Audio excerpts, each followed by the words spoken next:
What if the secret to our future is not just in the stars, but right under our fingernails? It's like we need to witness these things. We need to let them be. And that's been a huge part of the problem. We are going deep, from teaching permaculture to the next generation to unlocking the microscopic mysteries of the soil food web. It is time to move beyond sustainable and start regenerating. Matt, welcome to the show.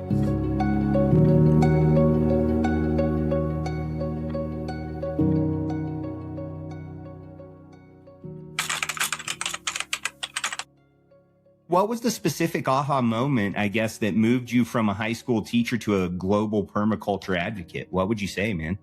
Well, okay, so there was like a convergence of all these things. I had reached like the top of the mountain, so to speak, in my profession. I was teaching teachers. I had a master's degree. I was head of the English department. Everyone above me, or everyone who was making more money than me, was switching to admin. And I'm like, I don't want to be admin. But then I started like looking at like the realities of my situation financially. And I was like, I'm still in the same garage, my wife's grandfather's garage. And I'm still in debt, and it only seems to be getting worse because we went into medical debt. At certain points, we bought food with debt. Don't ever do that, right? And I realized I was screwed. And so I was like, you need to figure out, and at this point, it was several years after I'd been in all those bands. And so I didn't see a clear path to making money in music. And so I literally felt this panic. And so I didn't know what to do. I knew I had to do something else. And then the first thing was like, I'm going to do permaculture like more, and I'm going to get good at it so that people want me to teach them. And I'm a teacher, so I could do this. And I also need cheaper food. And I've gotten notoriety like in town around this because people like hated the idea that someone was successfully like growing food up there because they couldn't. So I was growing 140-degree soils, water it, goes down to 120, add mulch, you can drop it to like upper 70s. It's pretty crazy what mulch can do. And so like I just applied the common sense of natural principles that permaculture provided, and I saw huge responses. And then I took Jeff Lawton's course. I asked to turn it to a curriculum, and he said yes, as long as he got to turn it into Arabic and then use it in his PDCs, and he did. In fact, for many years, maybe even currently, I don't know how many have sold. Well, no, you've sold more than that. But he initially printed 3,000 of them, and I was like, there's more of it in Arabic than anything else. So he was a great encourager. Dr. Elaine Ingham was part of that. Rosemary Morrow was part of that. Neil Speckman was part of that. And so it really launched me. They all vetted what I did and helped promote it. And I made more money than I make an entire year, basically, like in a month. And so I quit my job, not initially because I felt weird. I didn't want to abandon the kids in the middle of the year. And so I finished the year out and then decided over the summer to quit. But it was like very hard for me because it was like stability, and I was also part of the community in such a fundamental way.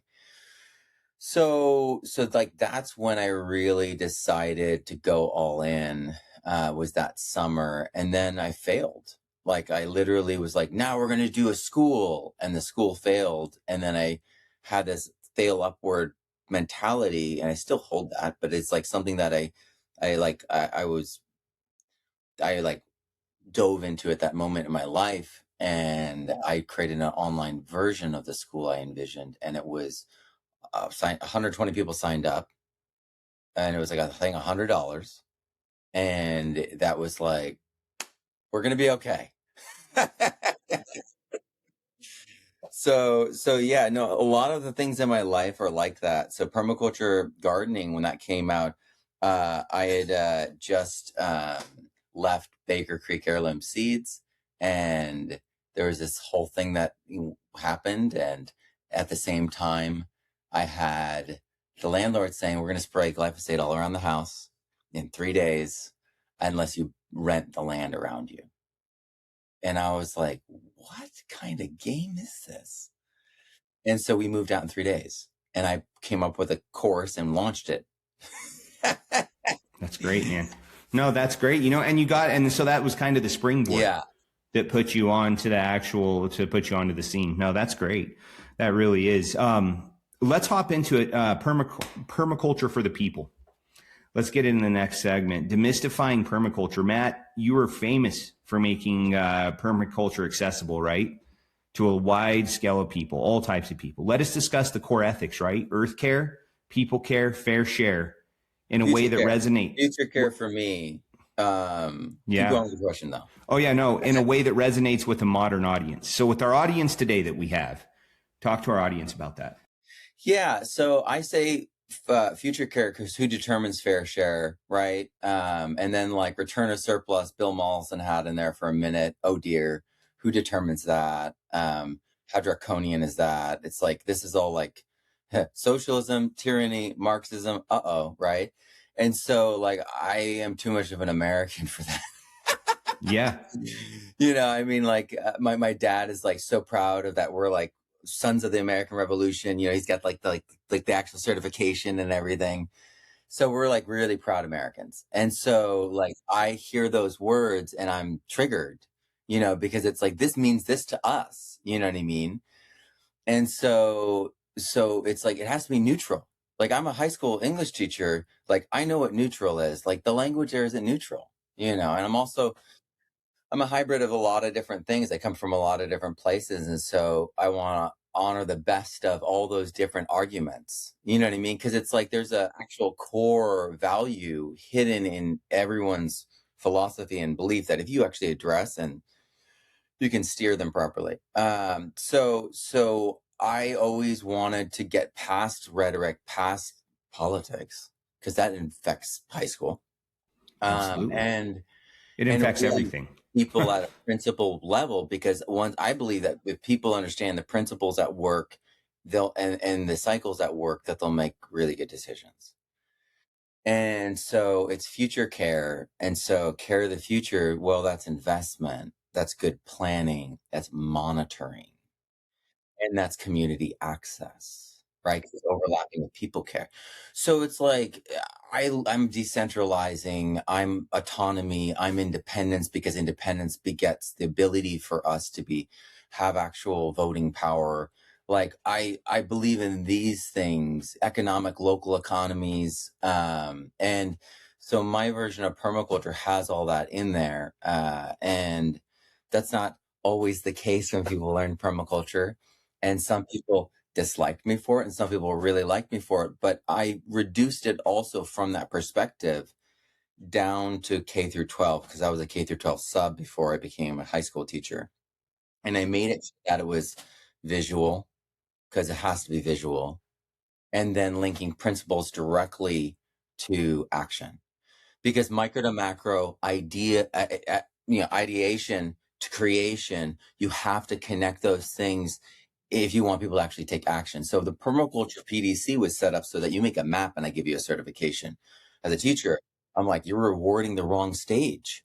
That's progressive. I want summative. So I want them to actually do it, take action, and like get to that stage where they're doing critical thinking, creation, novel application. And then I reward that, because they've actually owned the idea. They become like, they've actually proven that they actually understand what I taught them for the first time. It's not just that they read a book, right? Or that they, in theory, like, I can do this, but they've actually put their hands on and got dirty and figured it out. And that's great. And this is why my PDC is called an advanced PDC, and I require them to do the project and show evidence. And then they have a story. They're like, well, what's your project? And then they just share their story.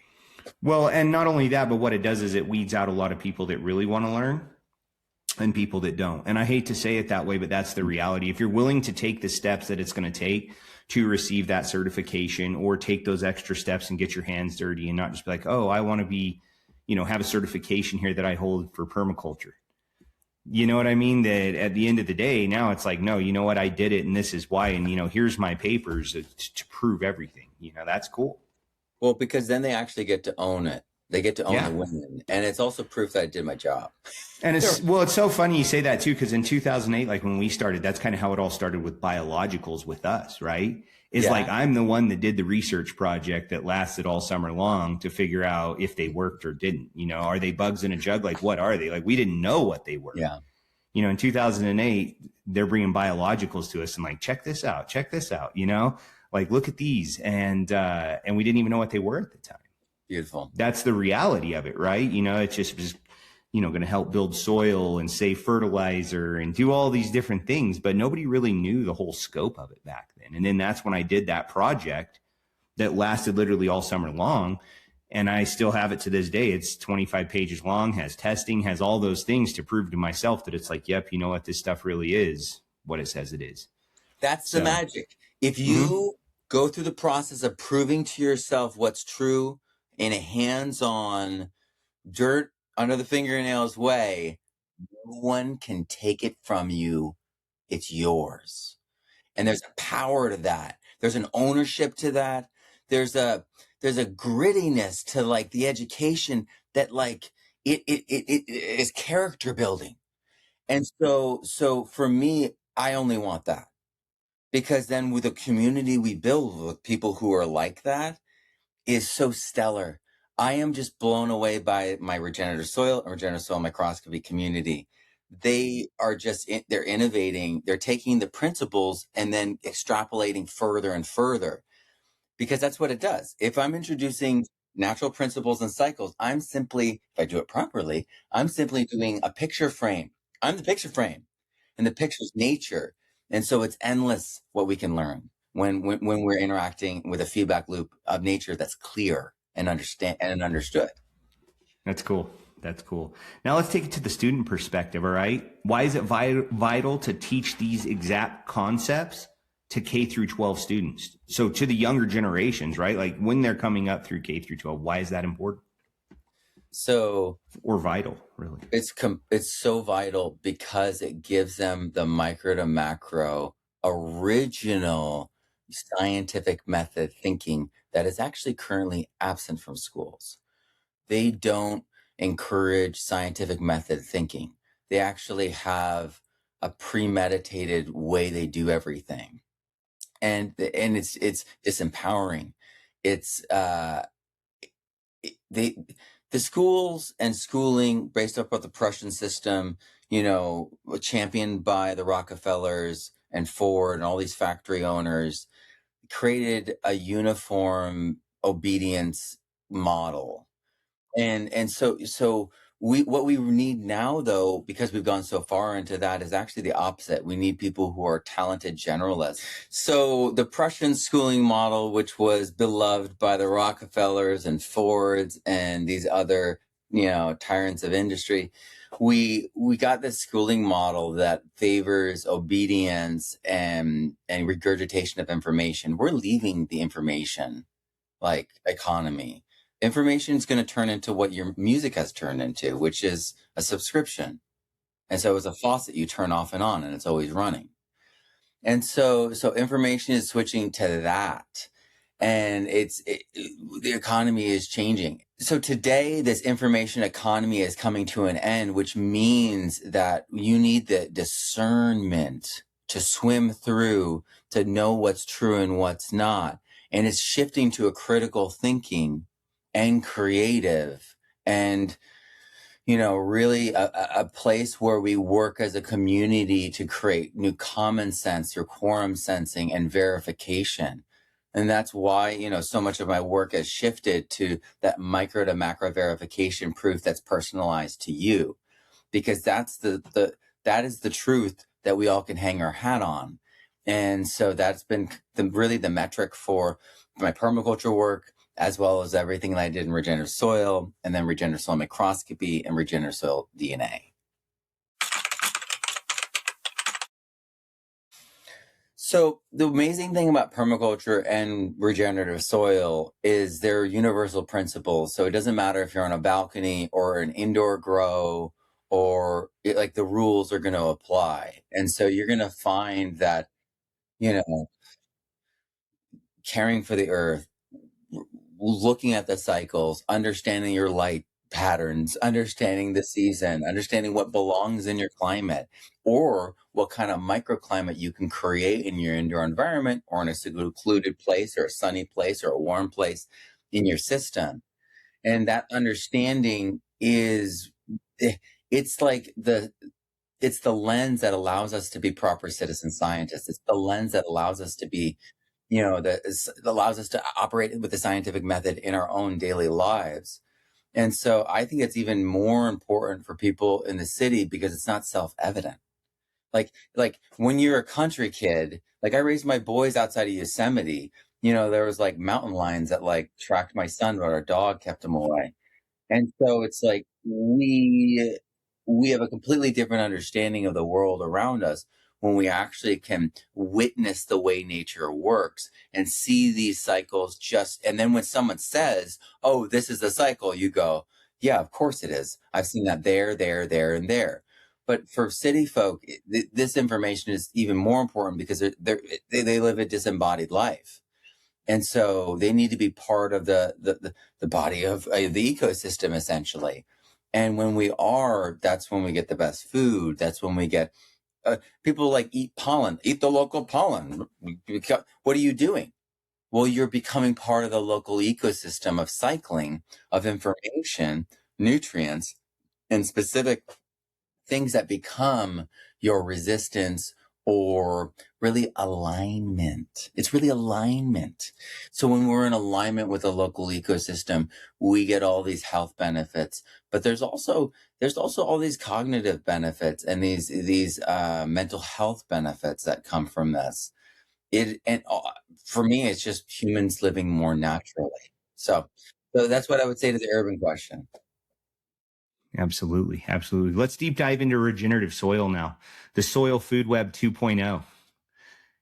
You've done extensive work updating our understanding of the soil, I'd say up to this point. Will you explain the Rhizophagy cycle, how plants actually eat microbes, or do they? Right, they totally do. And then there are microbes that withstand their barrage of attack and actually release nitrogen. And those are the ones we call biofertilizers. And like arbuscular mycorrhizal fungi too, right? That's a biofertilizer. It's bringing in phosphate. And so these microbes, what happened was Dr. James White replicated a study he saw two ladies doing in Australia, and he just went like deep. And then he really proved that, yeah, all these plants, they are literally consuming the microbes. And then without consuming microbes, they don't produce root hairs. So they have to eat microbes to produce root hairs. It creates ethylene that makes them lengthen. And then it releases the microbes back out that survive this process through the root tip of the root hair. And so these exudates, they're also translocating and selecting for the biology in the soil. Absolutely. So there's and this, at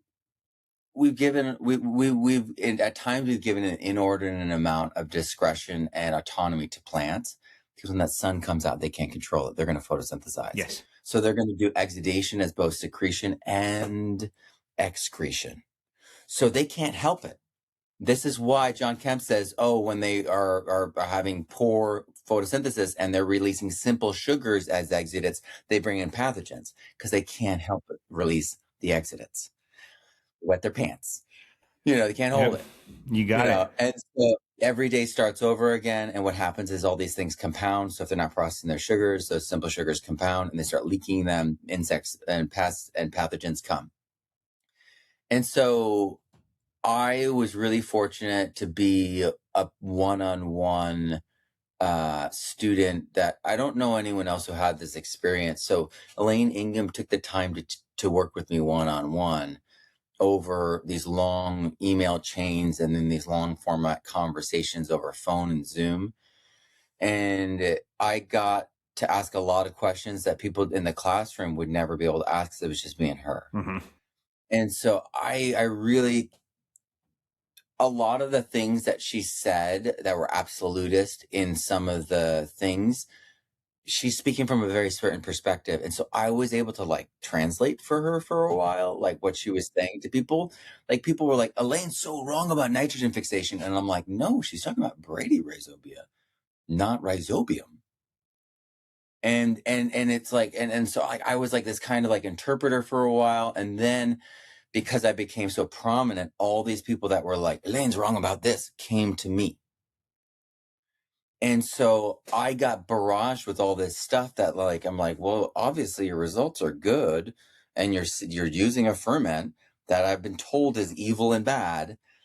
And so I was forced to have an open mind because I did DNA testing and saw that the dangerous, anaerobic microbes were actually in all the compost and were actually facultative, meaning they're living the Goldilocks zone between aerobic and anaerobic, which is actually where our soil is.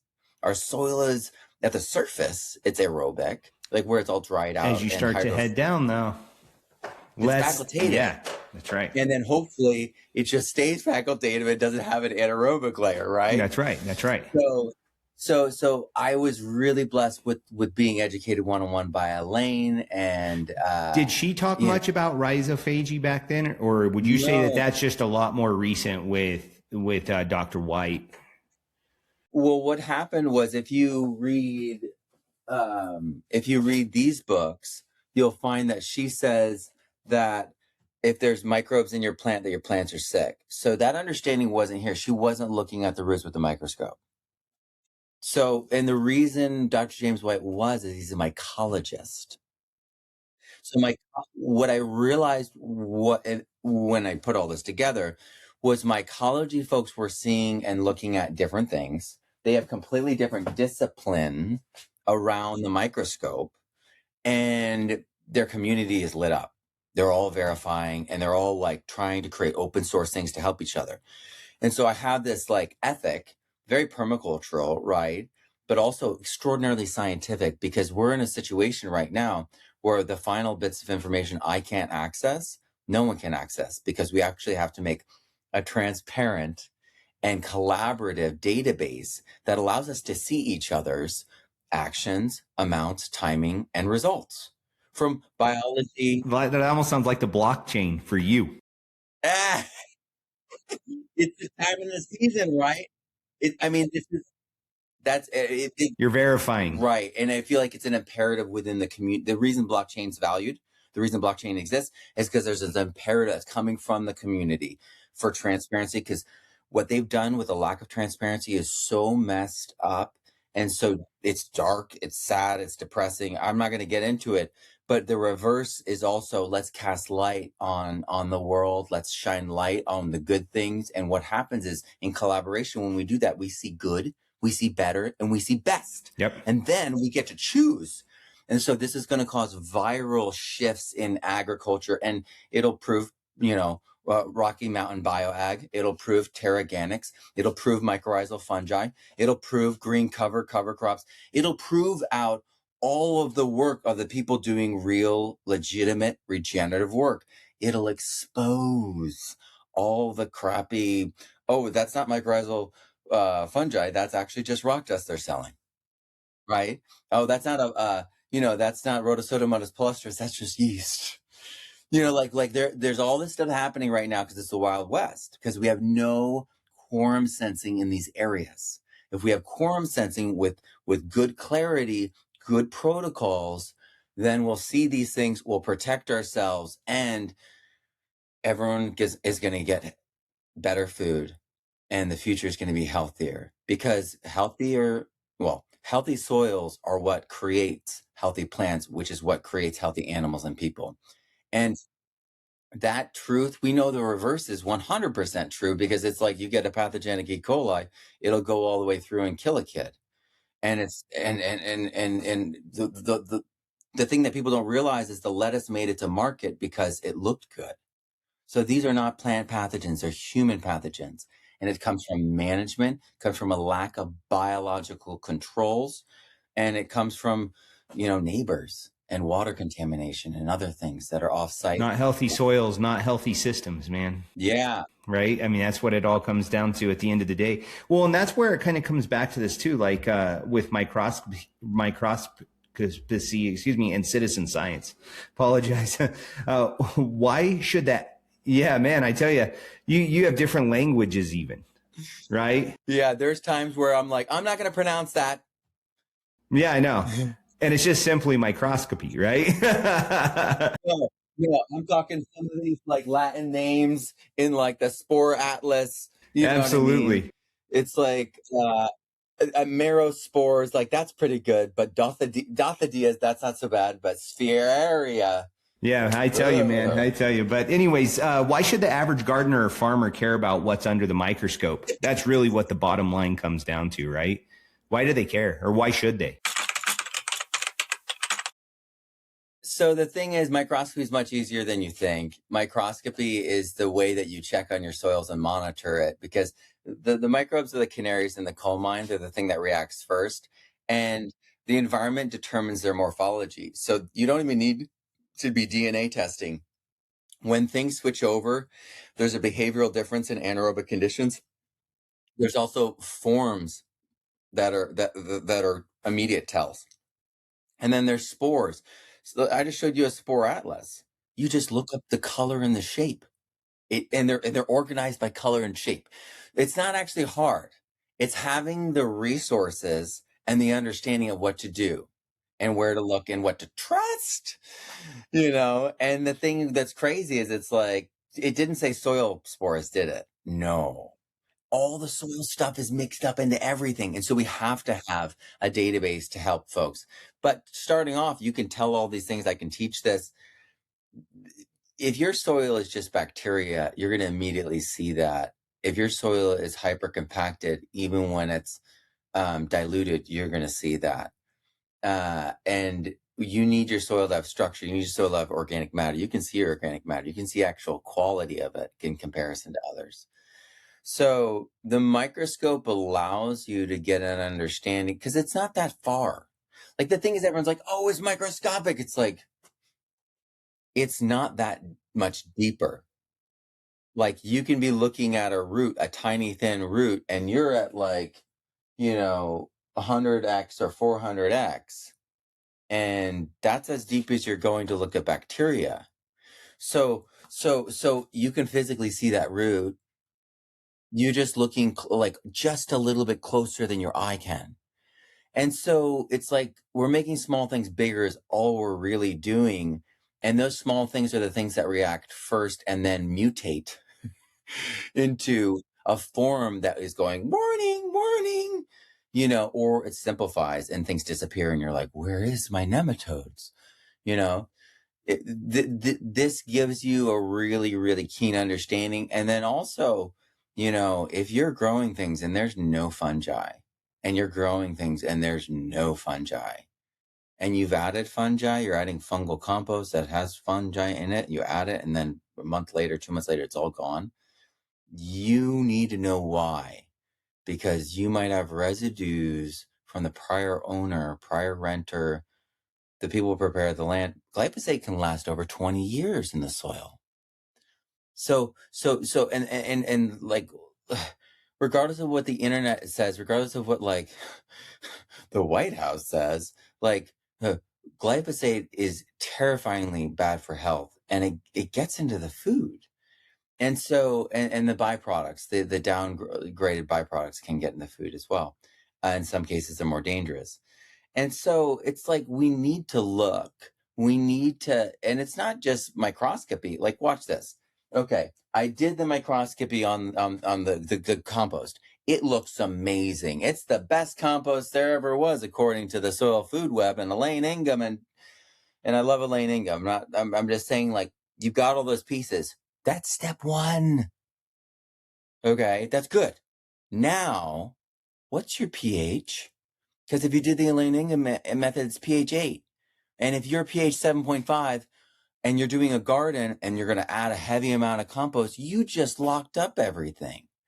And you just slammed everything with nitrates. And it's going to look good at first. But it's a trick.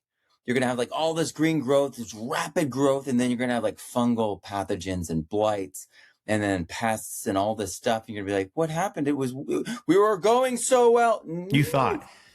It's You a thought. yeah, it's a false, yeah, it's a misleading thing because nitrates are going to make your cells giant. They're going to require 4 times as much water. So, you know, if you got water issues, well, what are we doing here? So it's a deep form of common sense when you can combine just looking at it, a microscope, because it's just common sense. We're going to make small things big, and then you're going to do more than microscopy with me.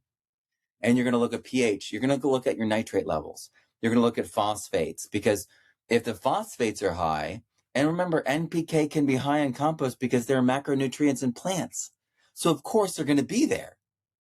Like folks don't like put this together immediately because of the way we all got into it. We just got told compost is compost, and compost is great. Just like we need more fungal compost. We need more. There's fungal pathogens, I'm sorry, that pass through compost and our saprophytes too. So it's not so cut and dry. And these things are simple though. You could be looking at your compost. You could see the banana shape with the segments. Banana shape with segments. That's Fusarium. That's terrible. That's terrible. So farmers can be doing this. Gardeners can be doing this. And it's a peace of mind because, and then it's also, do you know when these things hit, these late season blights and everything, they land like they're actually endophytes and pathogens, but they're plant pathogens. And the aflatoxins and mycotoxins from them are harmful to us, and they are in the plant too. But what happens is like that late season blight hits often when you're trying to dry down your seeds. So if you're a seed saver and a gardener, you want to make sure your soils don't have these endophytic, saprophytic pathogens, because when the sugars stop and you're trying to dry down your corn, you're trying to dry down your corn, meaning you're giving it less water. It's now giving less sugar to the microbes inside it. The Fusarium knows exactly what time it is and goes, oh, I'm going to kill you now. Yep. Yeah. And it's time to grow. It's time to grow. sources. And that's why it's important. Yes, but that's why it's so important that people need to know, gardeners, farmers, if you have the capability of doing it, which you do, right? Its question is do you have the time? And then like the courses you're talking about, do you want to get your fingers dirty? Like, do you want to get your hands dirty and actually go through with all of the work that it takes, like with what you're talking about, right? And so that's why it's so important though, is because you can recognize these things happening ahead of time and know your plan of action. You know, you're not just guessing then like, oh, what happened again and again and again. So, and that's what the next part of this is like, really, that's why it empowers individuals, correct, to test their own biology rather than, just relying on, say, soil tests coming from laboratories, right? Like this is forcing you to start doing some of your own testing at your farm, at your garden. How long? Those types of things. And that's how your work empowers those people to do that. How long do those tests take? Are they flying through the air? You know, it's like, are they getting heated up?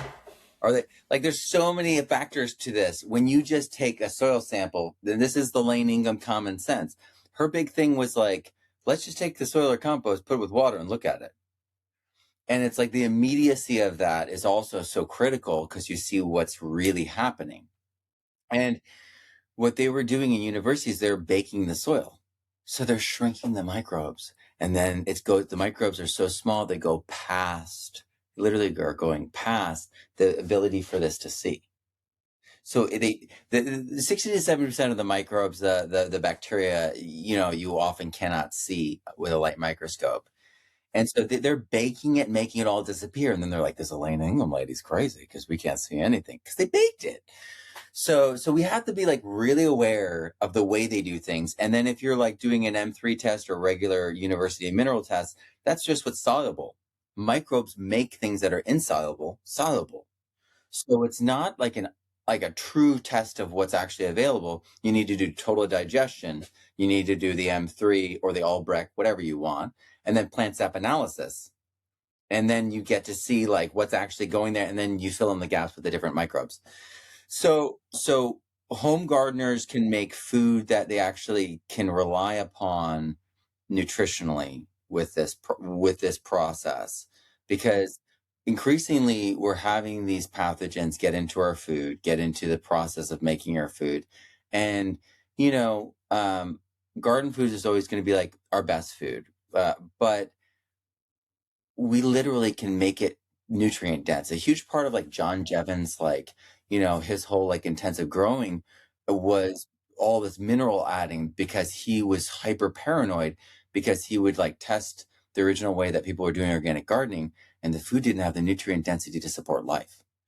So it's like if we really are homesteaders, if we really are preppers, if we really want to make what's truly verifiably better food, you know, this is a plant sap analysis. You can verify the food is actually better and nutritious. That's what you actually want. That's actually the goal of the home gardener, you know, and they want their seeds. They don't want to pass pathogens season to season, and they want to verify nutrient density. Microscope is part of all that. It's not the only component. And so I don't teach it in isolation. I do fungal to bacterial tests with a microbiometer because that's fast and has the biomass. And that's critically important. Most people are like, oh, most people with a microscope that have been trained by Elaine Ingham are counting. And then they have to do a mathematical equation that scales it up to the acre. And if you've ever heard about this metaphor with a plane, if you start off and you're 5 degrees off with your calculation or a boat, you're going to end up it's a long ways, you know, over or in the middle of the ocean. Yeah. And that's exactly what's happening when they take that original number that they counted and then do this, because there's a rate of error because you can't see all the bacteria. So there has to be like a level of humility in our approach that Dr. James White is really the reason, full credit. His non-definitive approach, I would be like, well, what fungi is this? And he would be like, well, Matthew, let's look at the full life cycle and then we'll discover it together. And I'm like, okay, all right, full life cycle. Then we're like going through the full life cycle together. And he's like, well, you know, it could be this, it could be that. You know, and he goes through it so non-definitively. And I'm looking up these things and I'm like, oh yeah, I see what he's saying. And it's because in nature, environment drives morphology. Environment drives the way things look and are shaped. Why do fish all have fins? Why do birds have wings? Why do we have eyes? And the animals have eyes too. It's because it's a convergence of morphology in response to the environment and the challenges that are also, and food sources that are shared by us in that environment. And so when we gain this understanding and this fluency for this space, it becomes very easy to do.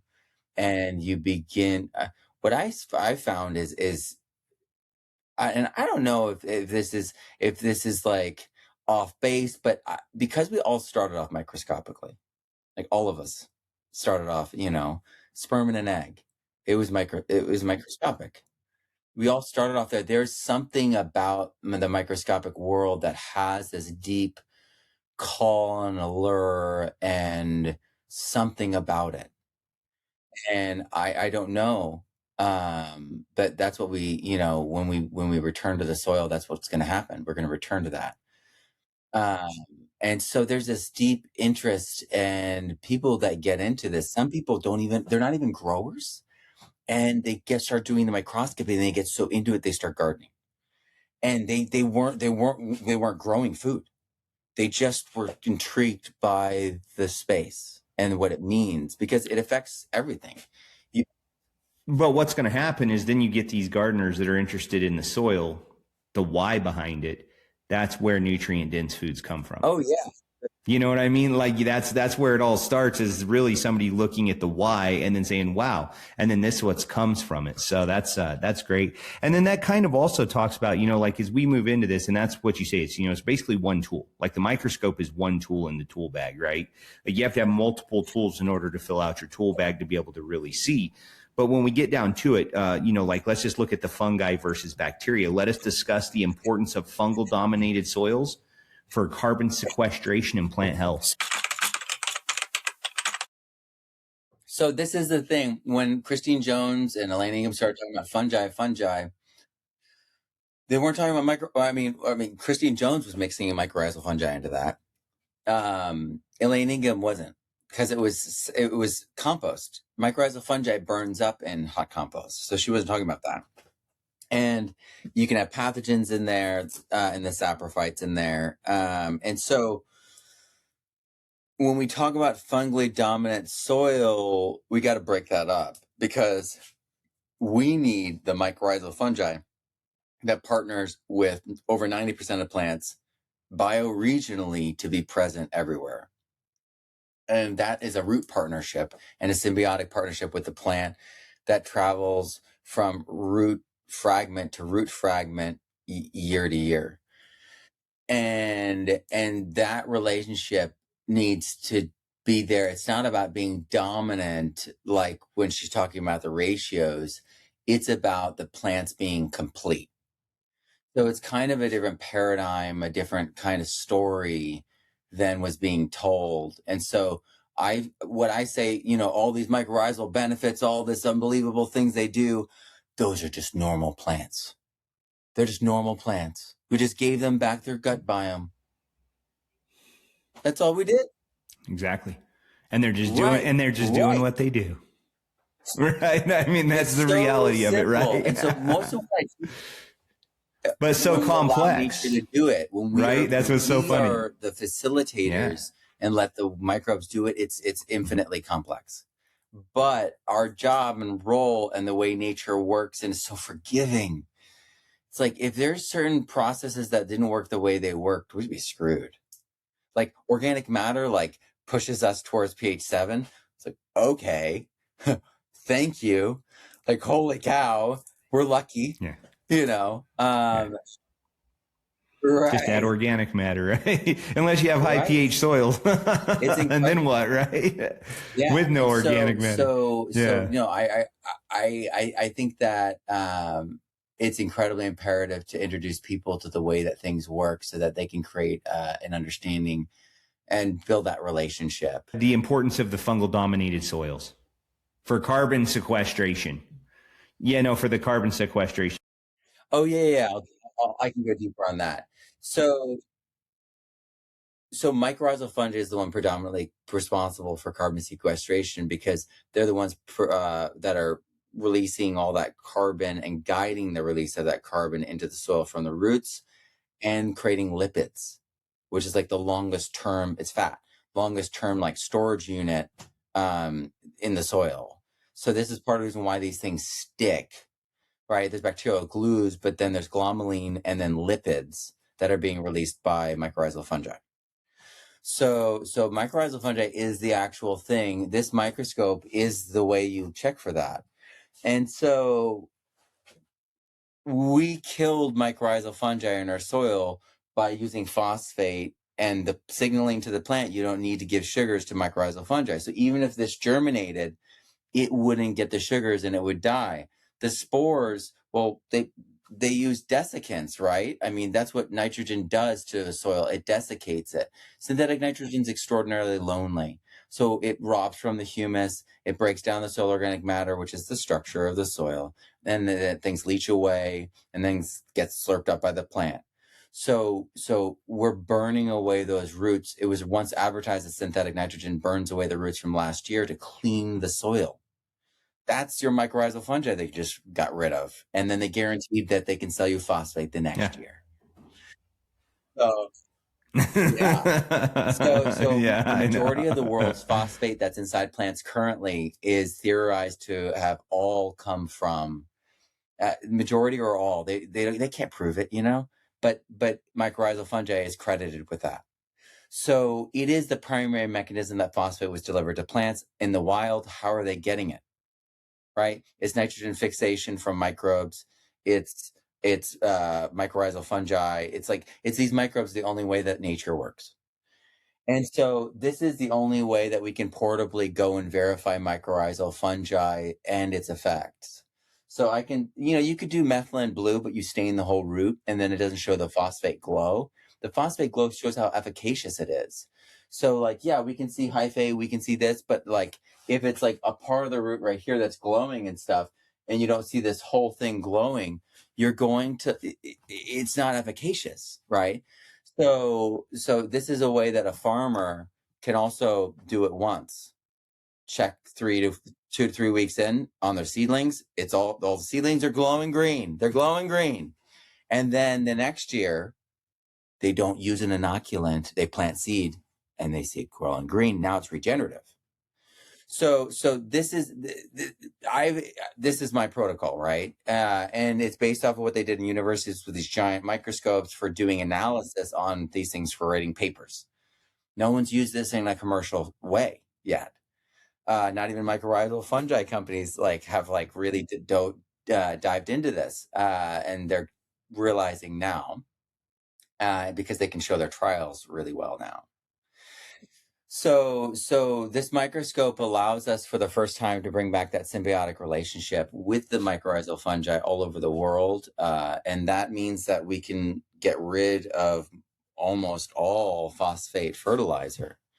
And I'm a pragmatist, and so you could use endophytes like EM1, or what that is yeast, lactic acid bacteria, purple bacteria. Other people sell those same things.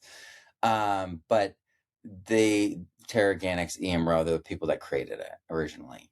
So you could be adding those things, then reducing your urea by 50% right now, like this season, folks, immediately.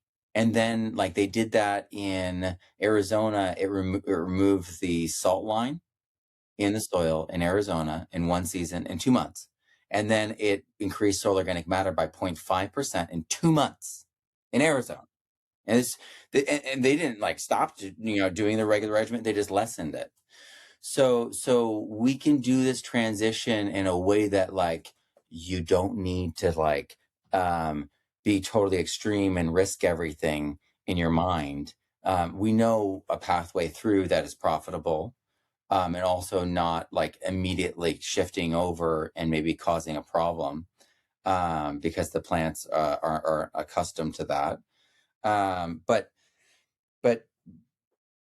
it is with this system that allows you to see things early on. You can vet things early on. You vet the inputs as it comes through, like your compost that you're buying.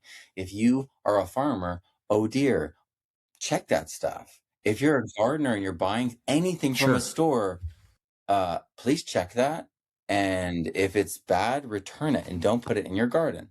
Or I can teach you how to fix it if it's within a certain level. I mean, if it's full of microplastics, just send that thing back, because we can take microplastics with us as well.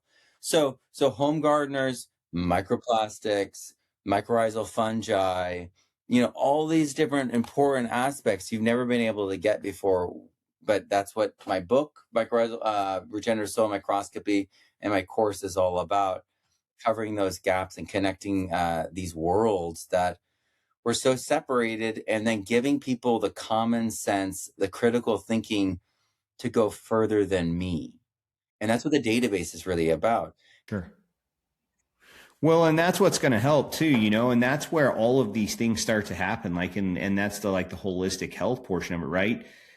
Because that community that you're talking about is a link between, soil health, plant nutrient density. It is also a link between all those things, because everybody's going to bounce those things off of each other, correct? At the end of the day, in a community, and it's the same thing. We have some courses as well, and it's the same principle in those courses, right?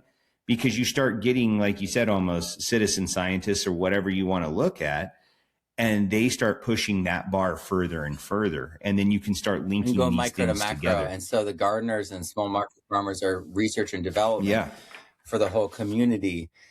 Then these large farmers are research and development, how to make that actually work at scale, which is actually very difficult for some of these things. I mean, the early on nightmares where people were like, I'm doing soil food web. And then they did compost tea in their drip lines and ruined millions of dollars of drip line because they gummed it up, and they didn't know they could follow it with EM and clean the lines. It's hindsight, right? So this is proven, and these are meat sticks. This is Ryan Noss. Ryan Noss is a soil consultant, soil ambassador. He was a student of mine in Introduction to Regenerative Soil Microscopy, and he's doing amazing things. We're going to be teaching a in-person practical practicum course together at some point. He works with farmers that are sometimes 500,000 acres, right? So he's there commercially doing all these things. He's going in with tankers with like there's Elevate Ag, all these folks are all working together in this amazing, very regenerative community. And I'm just very blessed that they all have invite me in and include me in all that. But they prove that there's um, specific amino acids in this that are not present in all the conventional meat, and they're linked to longevity. And what that means, and they actually linked it to a specific fungi in the soil. So a specific fungi in the soil that's absent unless you're regenerative and have that. So it's regenerative and having evidence of this fungi is linked to amino acids in this meat. Now, if it doesn't exist in any meat that's standard, my whole life I've never had it unless I've had in other times I've had wild meat. So in other words, all those hunters were super onto something, but it also means that we're missing the building blocks for the proper proteins for our bodies. And we have been missing, and this is why we have autoimmune disease, I believe, and in a way we wouldn't, given the burdens of all the toxins we have, right? I don't think we would have the same concentrate. I mean, all right, my boys look at their grandparents and their great grandparents and be like, so they had mercury and that, and then they were like World War II, and then they ate that, and then they smoked since they were like 11. How do they not get cancer? Like it defies all sense, but I think it's because the food was just so different. Because they couldn't do it any other way. They had to do it the right way because there's none of these. Absolutely. And they cared about trace minerals in the soil. They cared about and maybe they didn't care about it even. That's the way that it was, right? Back then, They grew in good soils, right? Like over years, if we've mined them, we've mined them. And nobody realized there's a problem until the food supply starts to collapse. And people realize it. Like people have been blowing the whistle for a long time, right? But it's slowly starting to happen. It's slowly starting to come down. And, and that's the hard part. I don't know. It's things are starting to head in the right direction though. And that's the good part, quicker at a much faster pace. It's kind of like change is happening because we're in pain.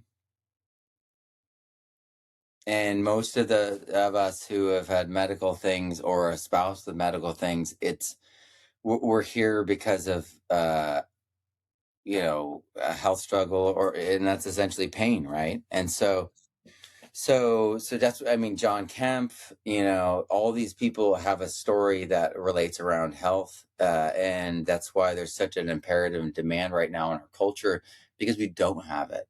Because someone turned it into a game to make us unhealthy, to make money from that. And this is why people trust alternative medicine more. People, go to other countries, and some of these countries, they never had health care. And so government and then real deep, like big corporations never had their hands on it. So their medicine is actually still intact. And so people are doing, different like ancient Chinese medicine and all these kinds of things because they actually still work. The future of citizen science and DNA, right? And you said you don't have to have DNA earlier, but breaking the barriers. So you're currently working on making DNA sequencing of soil more accessible, correct? So explain why knowing the exact species in our soil changes the game. So if we know the exact species, what does that change, Matt? So a few different things. We need DNA testing at certain critical junctures in our ag systems. We need to be having screening for pathogenic E. coli because, as I mentioned, it goes through, there's strains that go through hot composting, which on its own is concerning. And then we have it going into plants and the plants looking good enough to bring to market. So we can't see the difference between E. coli that's pathogenic and non-pathogenic. The conditions create that. So I can put E. coli in an anaerobic condition, and then it'll create pathogens, and it'll turn into a pathogen and gain virulence or horizontal gene transfer. This has been well proven. Dozens of studies have shown this.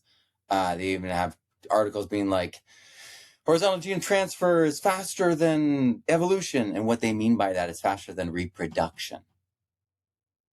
And so these things are reacting in real time. It's really profound. But so I can fix a problem with management and remove E. coli if I know it's there. But what happens with all these sad stories are, it's like, well, there was a feedlot up the road or upstream and it infected their well. And then they put it on the crops, and then they sold the crops. Got to sell them fresh while they're fresh.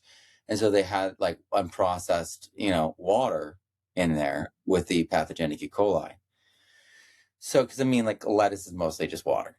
And so we have to really be aware and honest with ourselves that like you can't see that difference.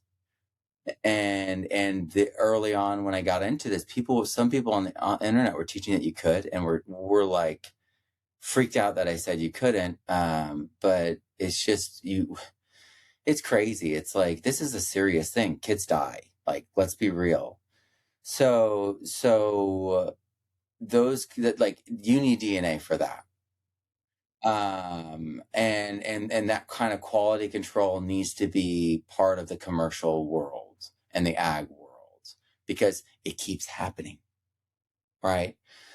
So that's plant sap analysis for pathogens, and it's also going to be what's going in the compost, but also the water from the well. And so it's not just soil. And that's the other thing, is it's like, I really try to give people holistic common sense and critical thinking, because often you got to zoom out and be like, your soil is great.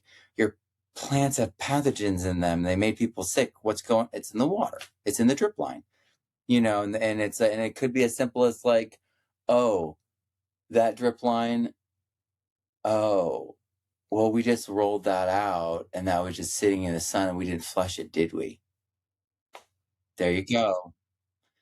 And so it's like that kind of common sense is so critical. The DNA testing can really help us. But we can see a lot of the pathogenic shapes for other things that are in the ecosystem, along with pathogenic bacteria. So you'll be able to be like, oh, this is really anaerobic. I mean, look at all these water-philic aquatic microbes. This is soil. It shouldn't be all this. And so that gives you an idea that there's sitting water somewhere in your system. And you're like, I might have E. coli that is pathogenic. I need to test. And then you catch things, right? And so the microscope, again, is that canary in the coal mine checker. And so you get to like verify, is everything good? And behavior wise, there's also a movement difference. So like anaerobic is like shimmering. It's like a mob shimmering with like ferocity. And then you have like this different like movement when it's aerobic and facultative, and they like do like little pirouettes, and then they're going like this, but it doesn't create this shimmering conglomerate mat like a mob. So you can tell the difference between these things, and then it can clue you into doing a DNA test. So, and in fact, if you study mycorrhizal fungi, this is how they select a DNA test. So they use this light on here, this blue light, to look for the brightest glowing ones, and then they DNA test that to save money, because otherwise it would be worthless to test something that doesn't glow. So it's extremely useful in pairing with DNA testing, microscopy DNA testing. DNA testing, though, the thing that I am going to do with that, which is going to make some people happy and some people not so happy. DNA companies are probably not going to be as happy, but DNA is a river. So the Mississippi, you test it one day, it's in the middle of a drought. In the middle of a huge rain event right after the drought, all that runoff, it's going to test different. After they're doing all the spraying, like desiccating for the field, it's going to test different. All of these, but that's still the Mississippi River. That's DNA. DNA is a river, and it's always changing in response to the environment. Right. And so we have to take like all of it with grains of salt. And what happens is people are like, this is my DNA. I've got these solubilizers, so that means I have this much pounds per acre. Yeah. Maybe. If it's good, hopefully, right? Right. But Yeah. but that microbe is dependent upon all the other microbes. You know what I mean? Right. It's in that flat, right? And then it's management, it's conditions, and then the actual like brittleness or durability of the soil and resilience and reaction. So some people have their soil get wet and then like ciliates like come out, and then there's like and then some people's soil gets wet and that's delayed. And so there's like a resilience, and some people's soils like expand. And then it like just like expands, and like it's like not pooling or puddling water internally, it's just holding it because it had enough water to like it just expand. So I really value the microscope. I value DNA testing, but it's expensive. And then what are we testing? I would test the dead and the living all at once. And that's why there's like 40% that they can't identify, because it's fractions of fractions of DNA that literally can be eaten and then reused. So they're like inert. DNA can take up millions of years to break down. If something's called organic matter, what's organic matter made of if not DNA? So DNA testing soil is actually incredibly important. It tells you the past. It tells you what's the potential. It tells you the predilections. It's very interesting, but it's a snapshot. And I am going to break a lot of myths with the DNA book. So I'm also wanting this certain amazing researcher, Stephen Russell, to keep going with what he's doing, because he's combining things to do whole genomic reads, and then he's like reducing the price extraordinarily fast so that he can do like hundreds of like tests all at once. Very incredible. Very incredible. But I'm just observing him right now and how he's reducing the price, because that's the thing that's going to allow people to do it. And because the thing is, it's like, okay, if you got an initial investment, that's great. But if you can just keep reusing it, that's one thing. But the way a lot of this works is it consumes a lot of money to just do regular tests. And if you screw it you up, gotta go do another one. Oh dear, you got to start. You got to do another one from the get go, and sometimes they take hours. Yeah, and hours and hours. Yeah. So okay. All right. So hours is a problem because this is what they do because they don't want to spend money. So, okay. When I did DNA testing of soil, I realized that like it doesn't stop reading. And it's still, so there's like stuff I'm being like 12 found. hours in and I'm like,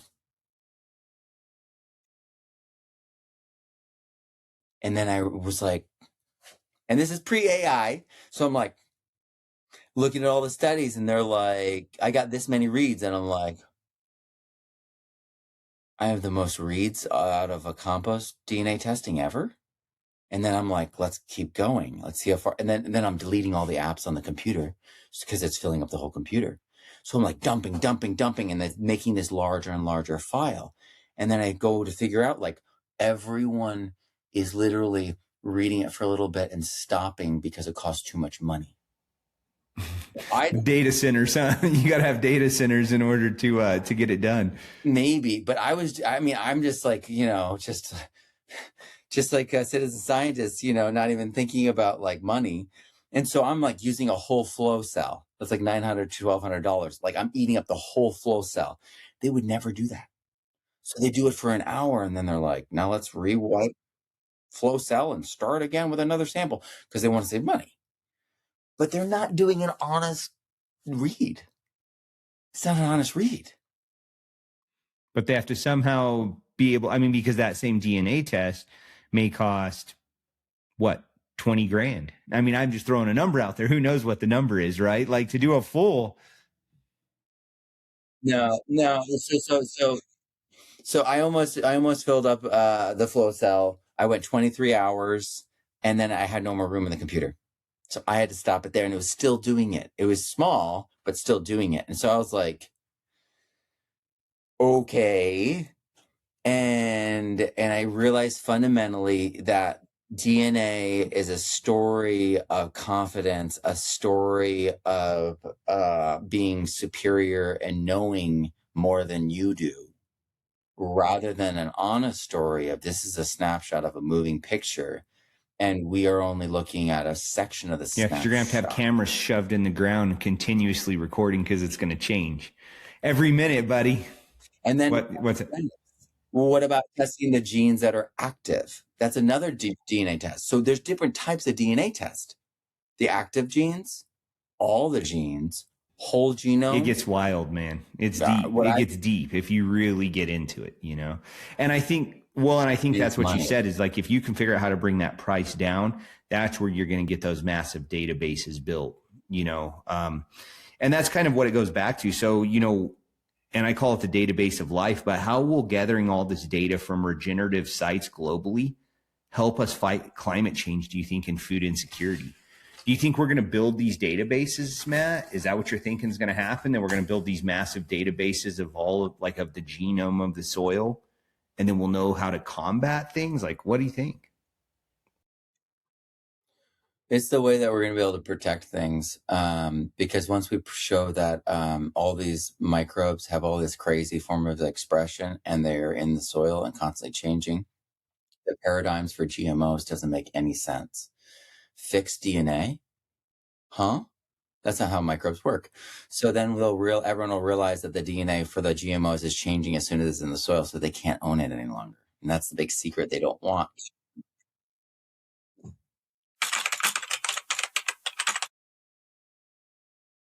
So I'm not into AI. This is human based. All of it is witness based. So it's about like documenting this stuff and getting people to just share their results. So it's letting it all just hang out. I'll just show what it is. And the reason this is going to help with food insecurity is because it exposes good, better, and best practices, exposes what's the cheapest, what saves the most money, time, and effort, which is what farmers want to know. So this is a way that we literally can help farmers break through, grow more food more affordably while growing their soil. And it'll be more nutrient dense at the same time as an indicator of success. So like that side of it. And then climate change is something that was called once desertification and habitat loss. And they transformed it into something they could greenwash and turn into your fault, because your car isn't the reason that like it's desertifying.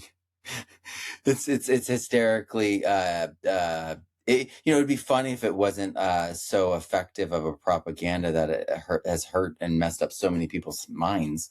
But it's not your car, it's not your daily lifestyle.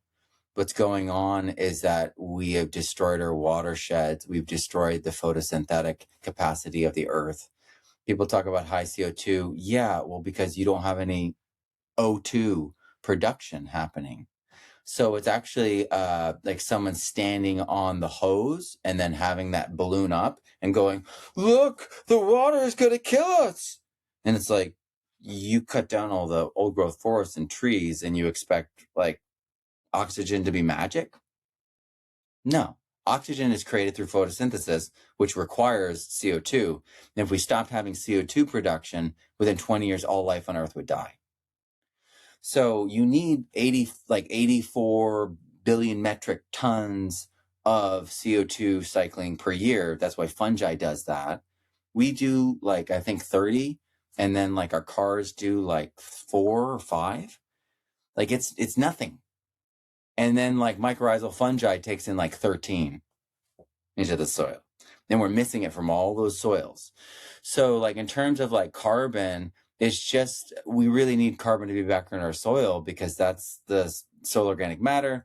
That is actually where the energy is stored, where water is stored. That's how we increase our CEC and hold more nutrients. That's where all the life lives. That's what it all boils down to. You know what I mean? And so we do need carbon, but again, they've like greenwashed it and been like, the missing carbon is your fault. Meanwhile, it's like, hey, wait, aren't you Shell? Aren't you a oil company saying this about my, because the whole like carbon footprint was invented by an oil company to shift blame from them and their activities to us. So yeah, and then a huge majority of the carbon release every year is just us losing the carbon that was put back into the soil by the plants. And so we're like, corn draws down 400 times the atmospheric increase in carbon every single year into the soil. So the whole Midwest, if we didn't spray glyphosate, if we didn't desiccate the soil, if we actually did it regeneratively, could sequester tons and tons and tons of carbon and rebuild the soils, like easily. So it's really management, and it's really a lack of understanding, a lack of information that is holding everything back. And that's why it's a propaganda war online. And it's like a lot of trust me, bro, and a lot of just like people being as adamant as possible to like push their points through. And that's why like I'm not attracted to that. That's childish behavior. But that's what most of the internet is, right? It's high school. It's childish behavior quite often. And so I want a database that just shows clearly what works and what doesn't and why, down to the biology and the minerals, so that farmers can make and gardeners can make and ranchers can make and landscapers and lawn care people can all make informed decisions that are strategic, that build soil, that build their bottom line, help them save money, help them make more money, help them have better products, which means they can compete in the market better, and then prove it and verify it so they can compete in the market better, make sure that they're actually doing what they intend to do, heal people through food, heal people through medicine, all those kinds of things. But it comes with transparency, testing. It comes with having a database so that those things can be facilitated. So that's really what it's about.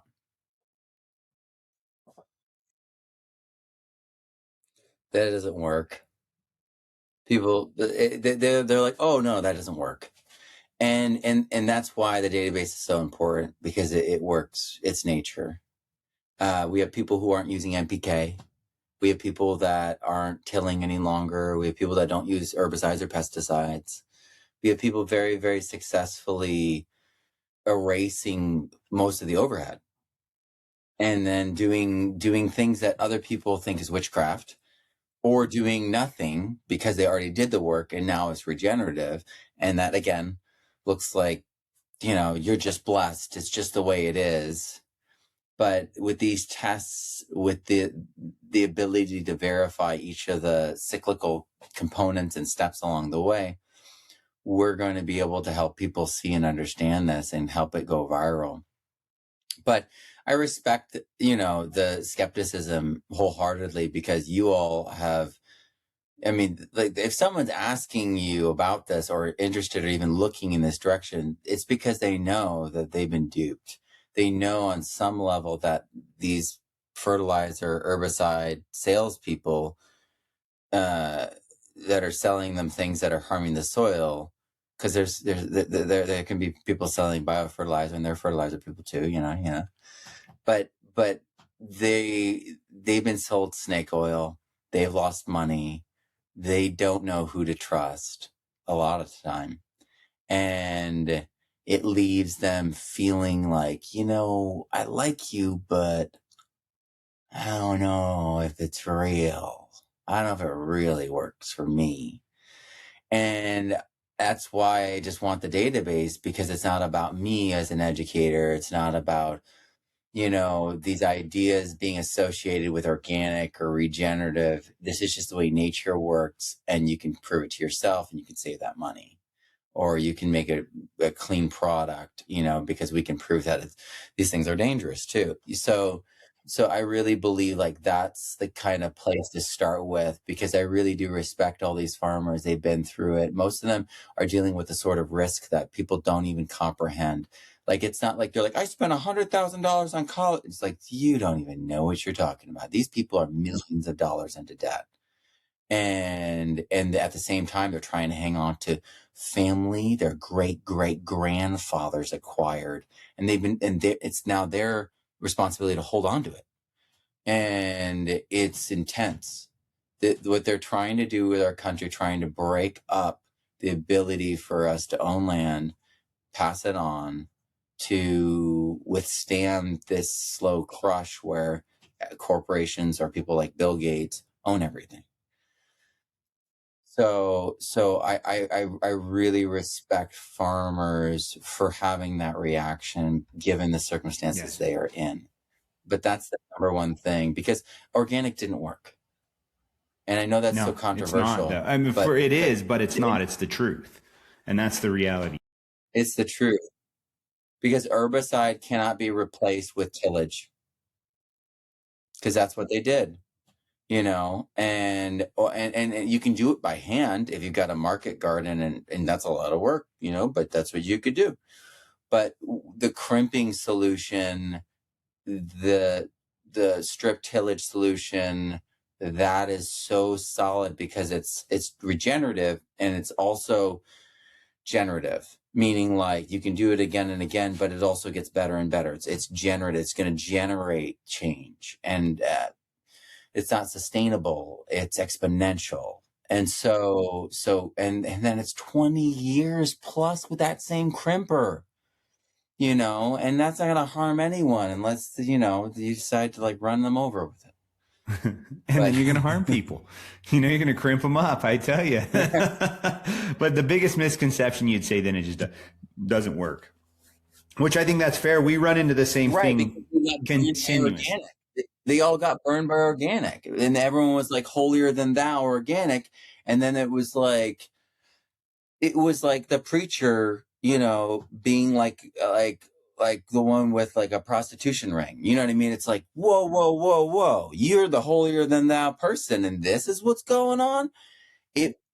All those traditional guys who stuck around to the traditional was like, see, I was right. These guys have nutrient, like, they have nutrient deficient foods in organic because they destroyed their soils. My soil looks better. My food is more nutrient dense. And because of that argument, like, organic lost. Yeah, absolutely. And it still is. And now it's regenerative. Like I said, there's been so many changes, right? It's like organic, regenerative, sustainable. Like, where did you fall into the pot, I guess? But, economic argument now. How do regenerative systems eventually become more profitable, right? And less labor intensive than chemical-based systems? Off the bat. So number one, let's take EM or biofertilizer equivalent, and let's combine it with your nitrogen source. Let's reduce your nitrogen source by 50% this year. Number two, let's get rid of your phosphate or reduce it by a lot. So like, let's say you're on a pivot. Well, you can reserve, until like later in the season, especially if the heights are all right with everything, when you're fruiting, to do something with phosphate. So start the season with mycorrhizal fungi in your seed. And then if you're doing your plant sap analysis and it's showing like you're low in phosphate, do a foliar, right? But if not, you're golden. And then the mycorrhizal fungi, like we talked about earlier, if it goes to next year, it's regenerative now, and you no longer pay for phosphate. Especially if you prove it to yourself by just doing the work. You're like, no. I know my plants. This is a sensing meter. This test leaves. John will have something else. John Kemp will have his own tester. These things are going to abound in soon. And so this can get rid of your phosphate primarily or all. The nitrates, the nitrogen fixing bacteria that's in EM1 or in any of these other consortiums, that can provide 50 to 80% of the nitrogen. Mycorrhizal fungi can actually provide some of that nitrogen as well. So then if you add microbes to that soil. If it's dead, you add microbes in the drip line for rhizophagy. If they're already in the soil, you don't need to do it. What is the number one thing released in rhizophagy? Nitrogen.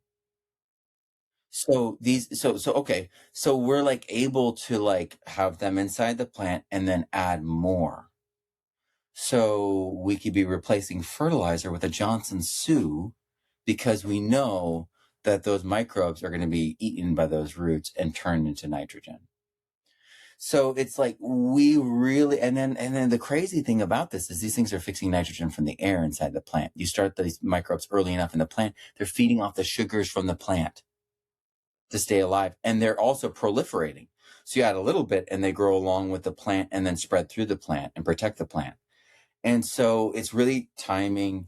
It's really all these different things that allows us to erase NPK. And many people have done it. Herbicide, you've got crimping, you've got strip tillage. You also have bioherbicide, Firehawk. So that removes the waxy layer on the outside of the plant so it just dries out. Done. And if you're like, oh, I have a root problem, well, you might need to do some aeration and have Firehawk. Firehawk doesn't hurt the soil. So you might have aeration or even flipping things and then hitting that, solarizing that if you have like a perennial root problem. And I know that sounds very extreme. You're like, that's going to oxidize it. Yeah. But that's because you went so fungal. And Rick Clark has this problem. He went so fungal that he's got trees growing in his fields. And you got some options, right?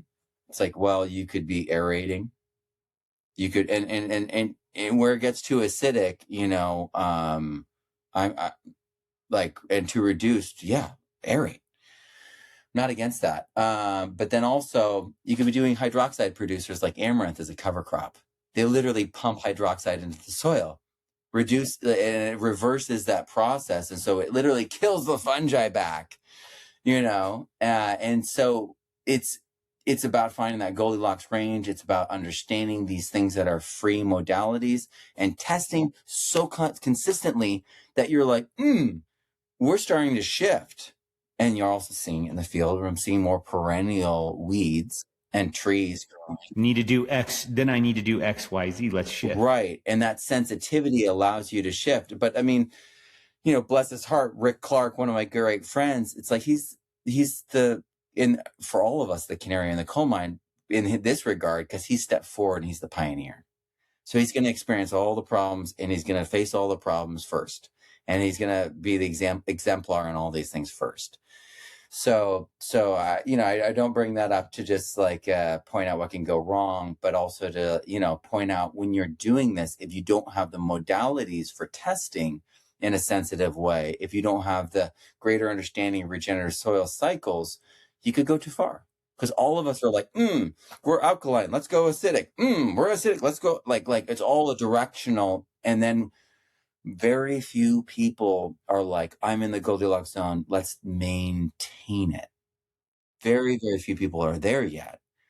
And so it becomes a different game at that point. But we can increase your soil organic matter, which is going to raise your CEC, which is going to, every 1% increase in organic matter is associated with up to 20,000 gallons of plant available water in the top 12 inches per acre. So you're going to actually, let me tell you the story about Kurt. I'm going to be adding this into this week. So I have this student of mine who's doing Johnson Sioux, and they do flats. And so they do their soil, they do this other compost, they do Johnson Sioux, and all these flats with the seedlings mixed with the soil. So the Johnson Sioux is mixed to the level that the soil will be. And the Johnson Sioux pallet always gets algae on top, and it's always wet. And they're like, is that okay? And I'm like, did you know that algae is an endophyte? And they were like, really? I'm like, yes. And then they said, did you know in our field, the pivot, we only can do Johnson Sioux on a quarter of it. And it's always wet. And I have to wait for the rest of the fields to dry out too far to actually water again. And they're in Utah getting 6 inches of rain a year. This is a huge deal. So he's figured out, and he was asking me, is this a problem? And I was like, no, you just made a discovery that is literally going to save you money. You got to do enough Johnson Su now to do the rest of the pivot, because then you save money and you're not like drying that out too much, you know what I mean? Or overwetting this.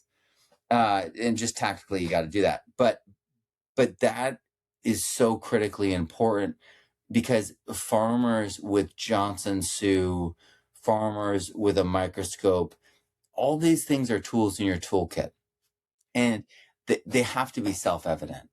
So this is what Rick Clark always says, Ray Archuleta always says, it's like, do it on an acre, do it on a small area, prove it to yourself, then invest, and then scale up. Because it's like, when you get that proof, that confirmation, there's something there that no one else can give you. No words can be said. No YouTube Nothing. video, Nothing. Cut through it like you getting your hands dirty. Perfect. I'm going to go ahead and we'll close it up now. Just a quick rapid fire round. We about ran this thing out of time today, buddy. But here we go. Favorite cover crop? Cowpeas, because it's in the summer and most people don't realize that they could have a summer cover crop, and that is often the best because they create the most biomass and the most change. Now, I'm not saying do like legumes alone, because that can upset your C to N ratio, especially if you have low organic matter levels. It can just ruin everything, cause compaction and gas off things.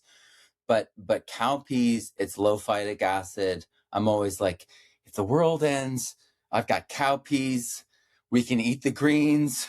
We can eat the seeds. Yeah, we will survive.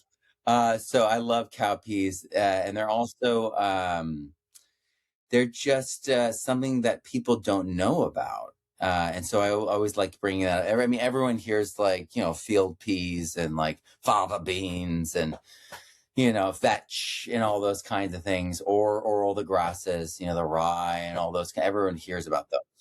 But all right, cowpeas. There you have it. Gotta love most underrated soil microbe. There's a lot of them, buddy. I think the most underrated soil microbe is Streptomyces. It's the second most common microbe, and for a long time was categorized as false fungi, but by Elaine. But she was she was in California, the perspective of she wanted more fungal soils.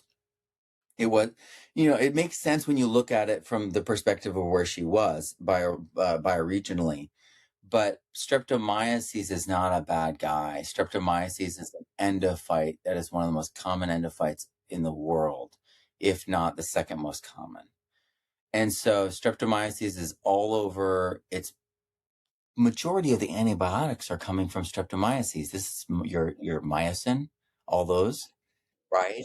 So, and it was so crazy is people are like, why are the antibiotics becoming like defunct? It's like, because they patented that version of it, and it's an 80s or 90s version of Streptomyces, and every year it's new. Every day it's new. And so these microbes operate on a completely different paradigm. And so Streptomyces being present was associated with bad soil conditions in California, because it was associated with that like petrichor smell and that soil smell that was associated with oxidized and alkaline soil. And it's in pH like 5 soils too. It's like blaming it as if it's fault, but it's there as a caretaker taking over for fungi in those soil conditions. It steps back and goes into appropriate range and roles when there's other things there, but it's still dominant. So I think Streptomyces is one that often gets mischaracterized. I like it. There you go. Most underrated. What is the one book everyone should read other than your own?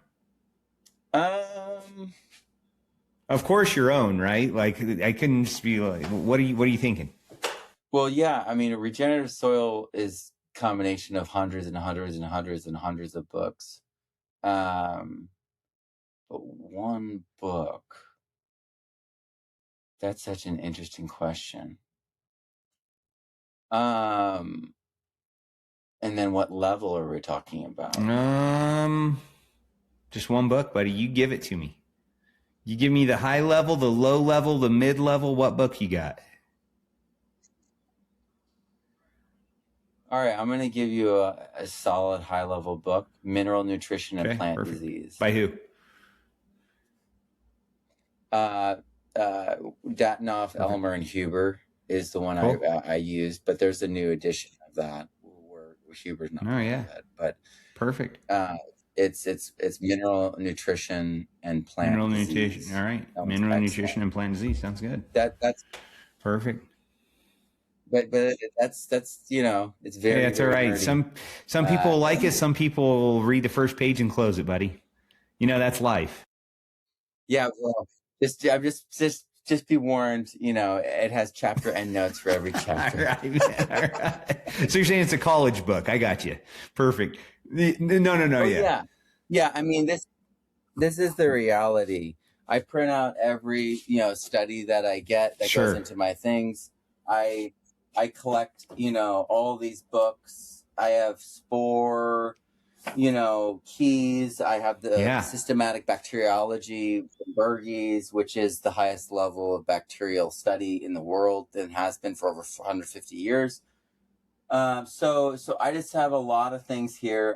I mean, the rhizosphere. This I know it just depends on where you want to start reading, huh? Yeah, that's a hard question.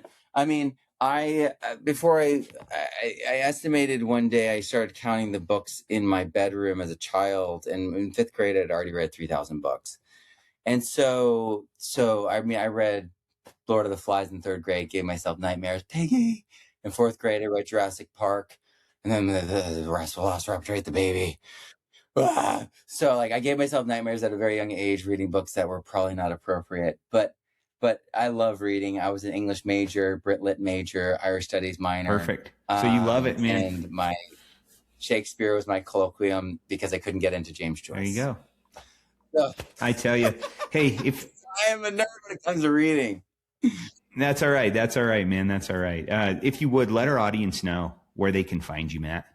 So if you type Matt Powers into Google on the first page, and you'll find me. But if you want to go to my website, regenerativesoilscience.com or regenerativesoilmicroscopy.com. Perfect. Yeah, no. And I just want to thank you so much again, just for today, just for the knowledge that you put out to the audience. I just really hope that at the end of the day that people can glean from this and that it'll be out there going across the world, teaching people and changing the world, and that's what it takes. Really, that's our goal here at Rocky Mountain BioAg, is to change the world for eternity. And that's forever, man. I love it. And so at the end of the day, if we can talk to the people and the brightest minds out there to just slowly do our part to push this whole thing forward as we move on into the future, that's what we're looking for. So to all of our audience, if you would, like our YouTube, subscribe, or like this video, subscribe to the channel, share it with your friends, get Matt out there, get all of the, we might even put some bloopers in this one. I don't know. We'll see, where it just cuts out. I don't know. But anyways, we just definitely want to thank you guys all for tuning in, for watching this. Thank you, Matt, again. Awesome. Thank you so much, Brandon.